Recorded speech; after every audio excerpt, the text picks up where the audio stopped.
Absolutely. I think it's often, unfortunately, the media often focuses specifically on violence that is perpetrated by teachers against learners. And it certainly happens. And our research shows, the data shows that there are cases where this does happen. But we also did speak to principals and to educators as part of the study. And certainly there are cases of assault, of sexual assault even, that are reported, that are perpetrated by learners against educators. And I think it's worse in specific provinces and in specific areas, and it's something that we need to look at very clearly as well. All right. Yes, there are many more cases of the children being abused in special school, and it's not always by the educators. It is sometimes the caregivers and the staff in the hostel, and in those it's of great concern, because we get, for example, a child raped in a hostel. It gets reported to the district office and nothing happens for 2 to 3 months. And then that child is undergoing second-degree trauma twice in a row because she's seen the perpetrator every time. And we have principals that also do not always cooperate. Yes, it depends on who's in charge, the manager of the schools. Okay, the principal, which is considered the principal.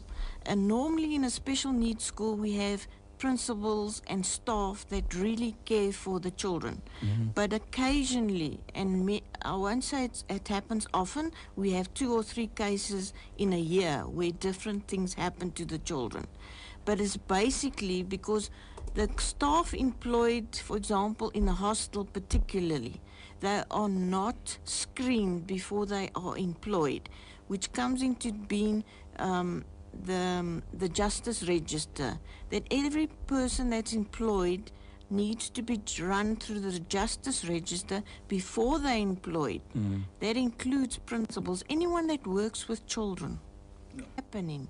We are being informed that they are working on it. It's not happening fast enough, because we reported this about 3 years ago to National Education that this must happen.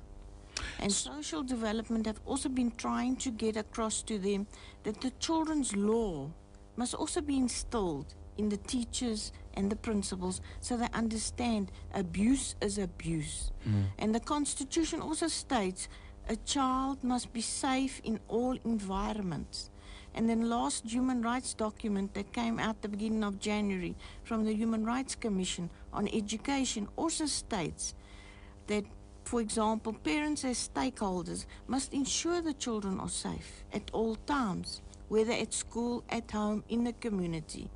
And I think it needs a team effort from every stakeholder involved in the child. It is, absolutely. It's very, very hard for schools to try and operate in a vacuum. And we need to make sure that the messaging that happens within schools, that the approaches to violence or to conflict resolution that are adopted by schools disseminate beyond the schools. There has to be a continuity of messaging. And I think it's very hard for us to try and divorce what is happening in schools from the broader community.